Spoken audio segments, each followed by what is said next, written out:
오늘 다룰 이야기는요, 진짜 한 편의 미스터리 소설 같습니다. 아니, 100년 넘은 전통 섬유 회사가 어떻게 하루아침에 주식시장의 뜨거운 주인공이 될 수 있었을까요? 경방의 주가 급등, 그 뒤에 숨겨진 비밀을 지금부터 같이 파헤쳐 보시죠. 바로 이 숫자, 15%. 이게 무슨 의미냐면요. 12월 15일 아침에 말이죠. 100년 역사의 섬유회사 경방 주가가 장 열리자마자 그냥 수직으로 솟구친 겁니다. 무려 15%나요.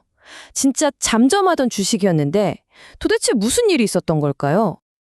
네, 바로 이겁니다. 이게 오늘 우리가 풀어야 할 가장 큰 숙제죠.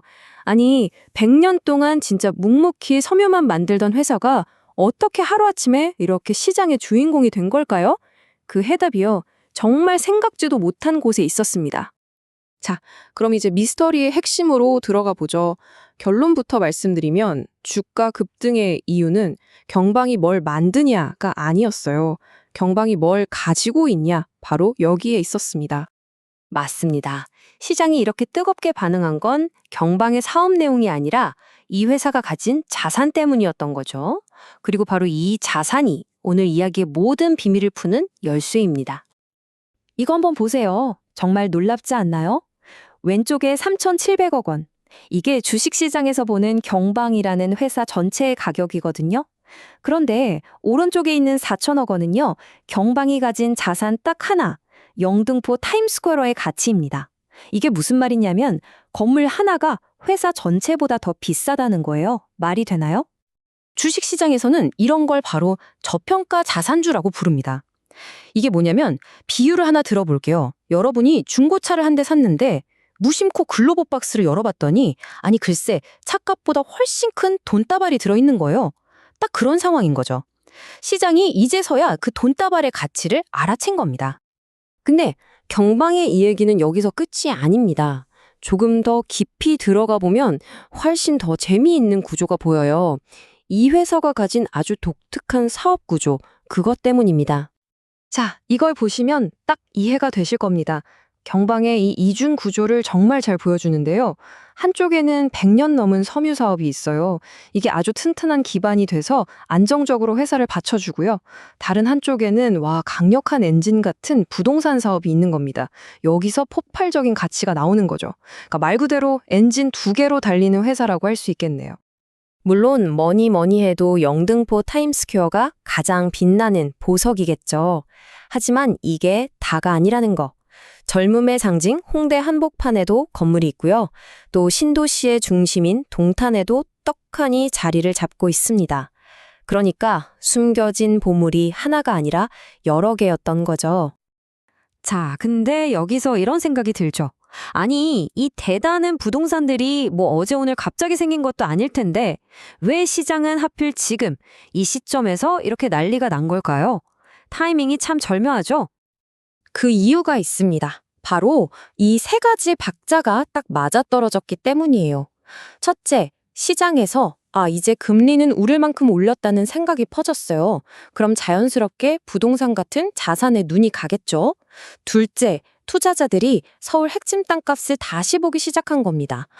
이 회사 땅이 이렇게 비쌌어? 하고요. 그리고 마지막으로 3일 연속 주가가 오르니까 이거 뭔가 있다 하면서 사람들이 몰려들기 시작한 거죠. 그야말로 완벽한 재발견의 순간이 찾아온 겁니다. 그러니까 핵심은 이거예요. 투자자들의 인식이 완전히 바뀐 겁니다. 경방은 더 이상 그냥 오래된 섬유회사가 아니었던 거죠. 이 회사는 서울 한복판에 엄청난 가치를 가진 알짜 부동산 회사구나. 이렇게 정체성이 180도 바뀌어버린 겁니다.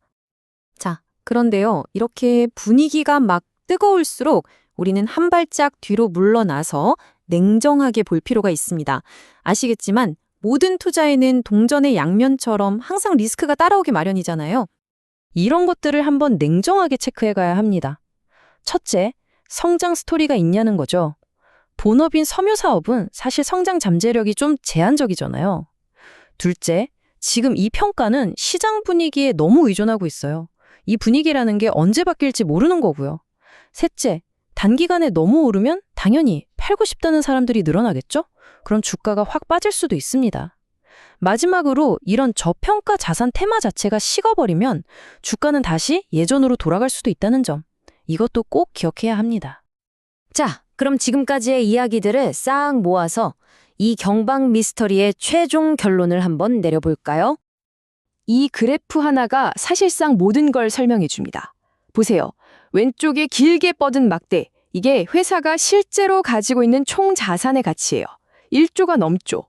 그런데 오른쪽의 짧은 막대는 시장에서 평가하는 이 회사의 가격, 즉 시가총액입니다. 어떻습니까? 이 어마어마한 차이가 눈에 확 들어오시죠? 바로 이게 이번 이야기의 모든 것이라고 할 수 있습니다. 그래서 전문가들이 이런 말을 합니다. 이번 랠리는 기대가 아니라 재발견의 랠리다. 이 한마디가 이번 사태의 본질을 정확하게 꿰뚫어는 말 같아요. 그러니까 미래에 잘할 거라는 기대감으로 오른 게 아니라 와, 원래 이렇게 대단했어? 하고 숨겨진 가치를 이제야 발견했다는 거죠. 자, 오늘 이야기를 마무리하면서 여러분께 마지막으로 이 질문을 한번 던져보고 싶습니다. 여러분이 어떤 회사의 가치를 볼 때 그 회사가 지금 하고 있는 사업에 더 무게를 두시나요? 아니면 그 회사가 가지고 있는 자산에 더 무게를 두시나요? 경방의 사례는 바로 이 본질적인 질문을 우리에게 다시 던져주고 있습니다. 여러분의 생각은 어떠신가요?